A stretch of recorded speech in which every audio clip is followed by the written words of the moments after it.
Good morning. Overnight, we've had a quieter night on the news front in terms of the Ukraine battlefront. We do have information from the Russian Ministry of Defense with their daily update, which I'll go through shortly. And then I might talk a little bit about the fog of war. There's a couple of interesting articles that came through last night which just demonstrate how, at least initially when events occur, it can be confusing attempting to tell what has really happened, and you may get two very different stories for the same events.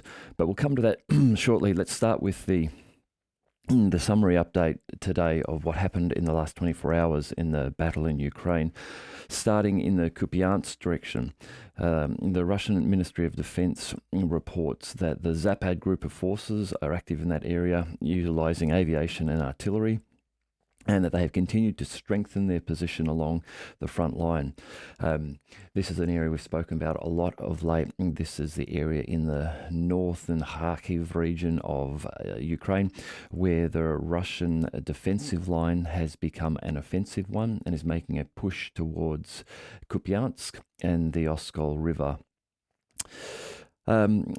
5 attacks by detachments of the 115th Mechanized, 25th Airborne and 68th Jaeger Brigades of the Armed Forces of Ukraine have been repelled close to Sinkovka, Novoskoye and Novogorovka in the Luhansk People's Republic. Now, Sinkovka is this small settlement just near Kupiansk.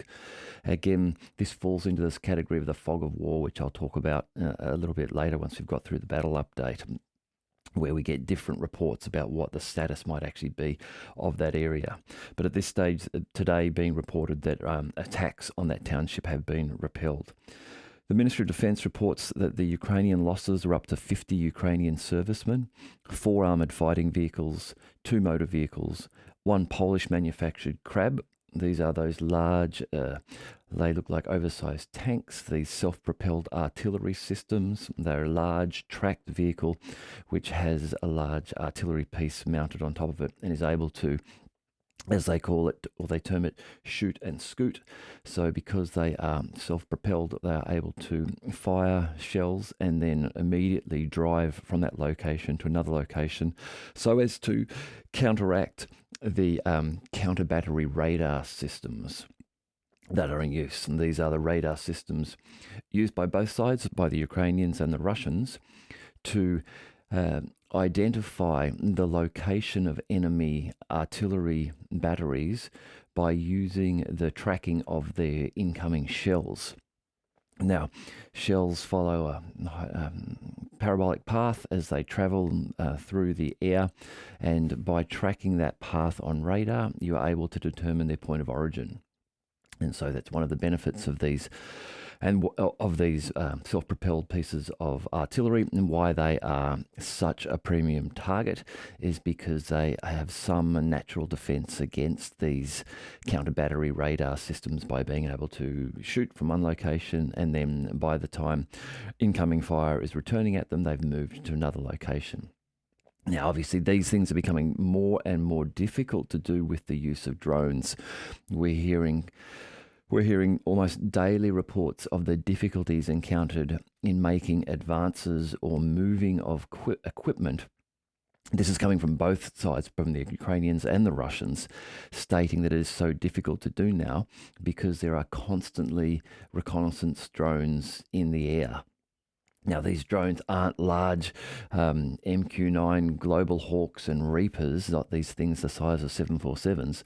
These can be very small things, not much larger than a laptop, flying around and providing visual confirmation to what the enemy is doing. So as you can imagine, having that constantly day and night around you makes it very difficult to move equipment and men and advance without the enemy being detected to your actions. So there was a Polish self-propelled Crab destroyed 2 D-20 howitzers and a field ammunition depot of the 103rd Territorial Defense Brigade has been destroyed near Kislovka in Kharkiv region. Moving down south to Donetsk, This is the area where the Yug group of Russian forces operate.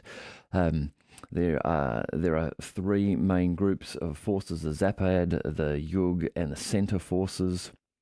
There are others of the Vostok force as well. Each day they will report upon their area of operations. These are sent back to the Ministry of Defense and they are summarized, and then a report comes out at the end of the day. In the Donetsk region, the Yug group of forces report that, again in cooperation with aviation and artillery, they have successfully repelled 6 attacks by Ukrainian assault groups close to Minkovka, Kleshievka, and Krasnogorovka. Now, Krasnogorovka, we spoke about yesterday. This is an area just to the west of Donetsk. It's just above Marinka, and it is an area where the Russians are now starting to put offensive pressure onto Krasnogorovka and are attacking both from the south, coming up on a supply road up from the south, and from the east of Krasnogorovka. Kleshievka. Now, Kleshievka is a settlement just south of Bakhmut, and it is an area where there has been, until recently, very intense fighting, constant attacks from the Ukrainians to try to push eastward through Kleshievka to be able to then start to almost encircle by gaining access to the southern areas of Bakhmut. Now, due to the growing Russian offensive and progress being made in the Kupiansk area in Kharkiv, we've had reports of brigades being pulled out of the area near Kleshievka and Krasnogorovka, being sent north. And this is the reason why we're now starting to see Russian, a decline in Ukrainian attacks in these areas, and reports of an increase of Russian offensive pushes against areas like Krasnogorovka. In this area, the Ministry of Defense reports enemy losses were 200 or up to 225 Ukrainian servicemen, 3 armoured fighting vehicles, 2 motor vehicles, 2 M-Stub-B howitzers, as well as D-20 and D-30 howitzers. Now, that's a large number, 225. However, if you do follow some of the social media channels where reporting and video is provided by frontline combatants,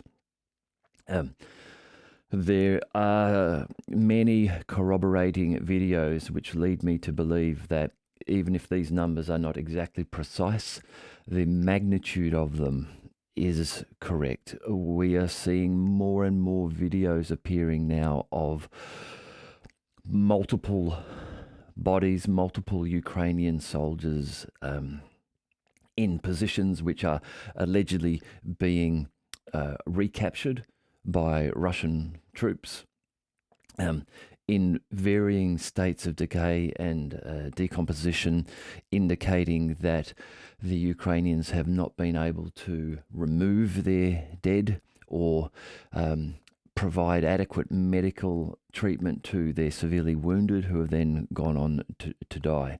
So again, these numbers, clearly they are Russian sources, but as I've said many times, I report using these numbers because they are at least consistent in that they're provided each day. They're provided in a consistent format, and many of the items which are referenced by the Ministry of Defence are later corroborated by video evidence. For example, reports of things like M777 howitzers being destroyed. I've seen scenarios where that's been reported, and we've seen that corroborative evidence for that. Also in the Donetsk region, a field ammunition depot of the 54th Mechanized Brigade of the Armed Force of Ukraine has been destroyed near Netilovo in the Donetsk People's Republic. Now, the Krasny Liman region, this is actually just north of the Donetsk region and south of Kupiansk. We haven't had a great deal of news from here. Reporting is from the Center Group of Forces that Army aviation, artillery, and heavy flamethrower systems have been active. Now, the heavy flamethrowers they mention here are the TOS, or the TOS-1 systems. These are multiple launch rocket systems mounted off the back of trucks effectively. And when they reference the term flamethrower here, they're referring to the TOS systems that use the hyperbaric warheads. Now, the hyperbaric warheads form a gas burst, a gas explosion. When their warhead detonates initially, it releases a mist, a cloud of gas. These warheads are particularly effective or devastating against areas where there are trenches and buildings in use, not because of their armor-piercing high explosive capability, but because this flammable mist is able to roll down into trenches, into dugouts, into the open doorways of vehicle bays, into open windows of buildings, and then it ignites. It creates a massive pressure overload. It creates a massive temperature overload. The temperature, this is only for a very short period of time, but races up to 2,000 or 3,000 degrees. And it causes a vacuum induced, because it immediately oxidizes, burns all of the oxygen and air in the area where the gas is, which then creates a vacuum. And this causes the real devastating effects to the human body, in that the concussive shock wave of that causes ruptures as that wave moves through the human body, ruptures in skin tissue areas where the density of tissues changes. So things like your blood vessels, your major blood vessels, your lungs, your bowel, those type of things, internal injuries, eardrums and that sort of thing are affected by these flamethrower systems. I have read reports that the new version of the Lancet drones, which are being developed, some of them are being modified to be capable of carrying thermobaric warheads on them now, as well as their as well as their swarm capabilities reportedly coming with them, where now Lancets will be able to be fired and not only rely just on the one coordinating drone that is used with them in their system today. Now they will be able to fly in groups, communicating with one another. They will be able to identify targets for one another and call in other Lancets that may be loitering in an area to attack a target identified by another Lancet. So in the Krasny-Liman area, 2 attacks of assault groups of the 63rd and 67 Mechanized Brigades have been repelled. Pardon me, close to Chervonaya and Dibrova in the Lugansk People's Republic. Now in southern Donetsk, this is where the Vostok group of forces are operating. Here again, their aviation and artillery is active. Now, we have seen a lot of information reporting Russian use of aviation in the frontline battles across the front line. Videos, again, yesterday I saw coming out of what appeared to be, or was reported to be, Fab 500 bombs being dropped on the front line, massive explosions. We have constant reports of the Ka-52 Alligator attack helicopters operating against armoured equipment on the front lines and being very successful. Now it seems being able to use rocket technology, anti-tank rockets, which allow them to fire from ranges of between 10 and 15 kilometres away. Now, from a 10 or 15 kilometre range, particularly in any sort of smoke, sunstrike, cloud, rain, anything like that, those helicopters, I imagine, would be completely undetectable to you if you are rolling around in some sort of armoured vehicle, hence their success on the battlefield. So in southern Donetsk, Army Aviation has been operating, and they have repelled 2 attacks of the 31st Marine Brigade near Staromayorsk. Now, Staromayorsk, again, it's one of these towns which for quite a period of time was in that fog of war, backwards and forwards reporting as to whether it had been captured or not. Staromayorsk now is accepted as have been captured by the Ukrainians, but at very high costs. A week ago, I was reporting on the videos from Staromayorsk, which was showing footage from a drone where there were 30 pieces of Ukrainian armed equipment destroyed in the small settlement.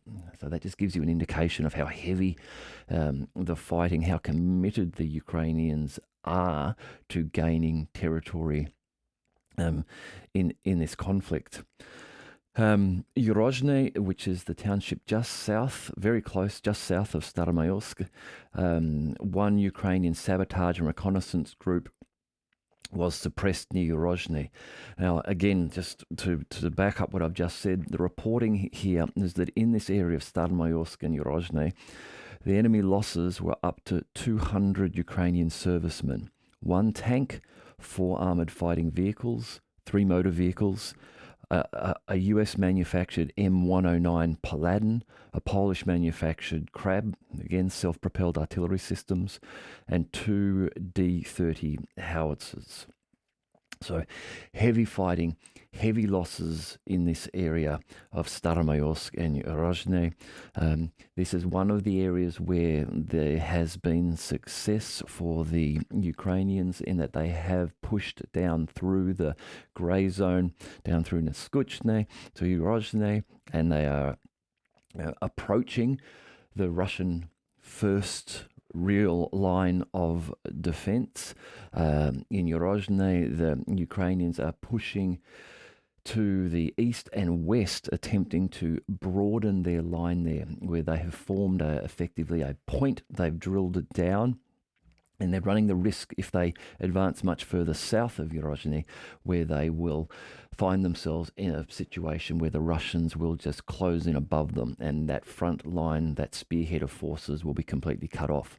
So for that reason, their southern advance beyond Urozhne seems to have paused while they look to move east and west and just broaden out that front line a little. In the Zaporozhye region, so the main fighting in Zaporozhye has been around Rabotino or Rabotny. Units of the Russian grouping of troops, supported by aviation and artillery, have repelled 3 attacks of the 82nd Airborne Assault Brigade of the Armed Forces of Ukraine Strategic Reserve near Rabotino or Robotny. Now, the 82nd Assault Brigade is the brigade that was recently formed.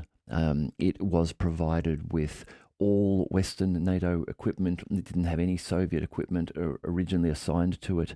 It has Strikers, it has Challengers, it has M119 British towed howitzers, it has M777s,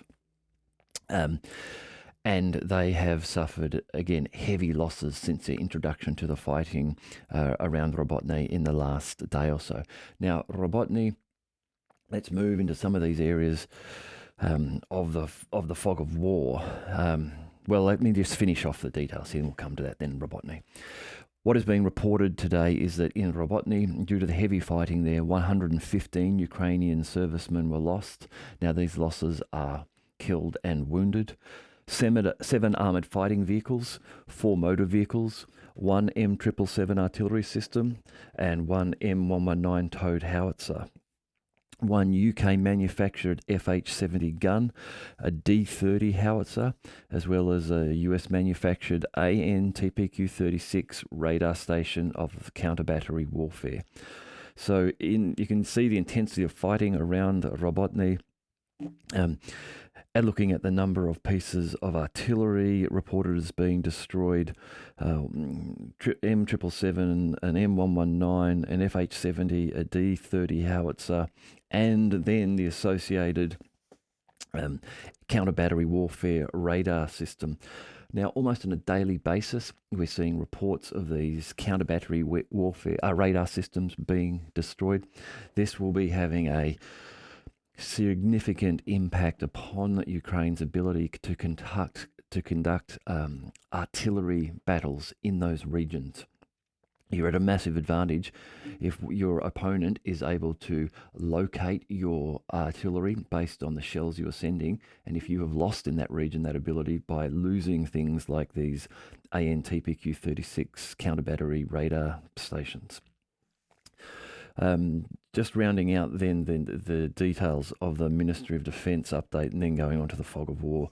In the Kherson region, so this is down south, getting down, approaching Odessa, the enemy losses are up to 40 Ukrainian servicemen, 5 motor vehicles, 1 US manufactured M777, as well as an M-Star-B and D-30 howitzers. Further to that, another P-18 radar station for detecting and tracking aerial targets has been destroyed in north of Zaporozhye in the Dnipropetrovsk region. And air defense facilities have shot down 12 projectiles launched by HIMARS MLRS, multiple launch rocket systems, and 37 Ukrainian unmanned aerial vehicles have been destroyed in areas across the front line in Zaporozhye, Donetsk, Kharkov, Lugansk regions. Now onto the fog of war. A story that I saw this morning from 2 Twitter sources. Now, the first one I saw was from Scent Defender. Now, Scent Defender is a Ukrainian aligned Twitter account. However, I would say Scent Defender is one of the more balanced Ukrainian supporting Twitter posters, in that Scent Defender seems to post what aligns and corroborates with other more balanced and Russian focused Twitter channels. So from Scent Defender was a post this morning that in the Belgorod region, a Ukraine drone had flown over Belgorod, dropped explosives, and had resulted in the death of 1 person. Now, just after that, I then saw a post from Michael Cirillo. Michael Cirillo is now known as Sarah-Ashton-Cirillo, and is a former American journalist and is now serving as a spokesperson for Ukraine's Territorial Defense Forces. And their tweet was that a Russian drone launched at Ukraine malfunctioned while flying over Belgorod, crashed and killed 3 people.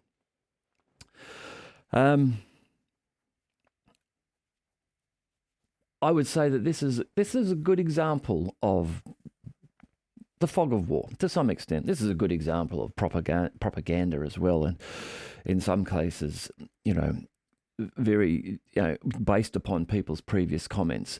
For me, it's very easy to select one of these, both of these being Ukrainian, pro-Ukrainian channels, but one of these, I would imagine there will be corroborative information from another of other channels of both Ukrainian supporting and Russian supporting.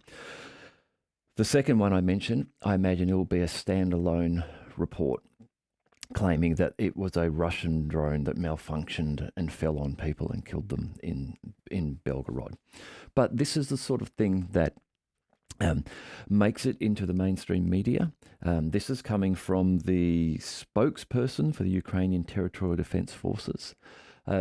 This is part of the reason why there is such a push at the moment around disinformation. Unfortunately, much of the disinformation that we see comes from the sources claiming the disinformation. But this all feeds into the fog of war, making it difficult to be able to conclusively understand what is happening in areas of fighting. Now, Robotny, as I mentioned before, is a good example of this too.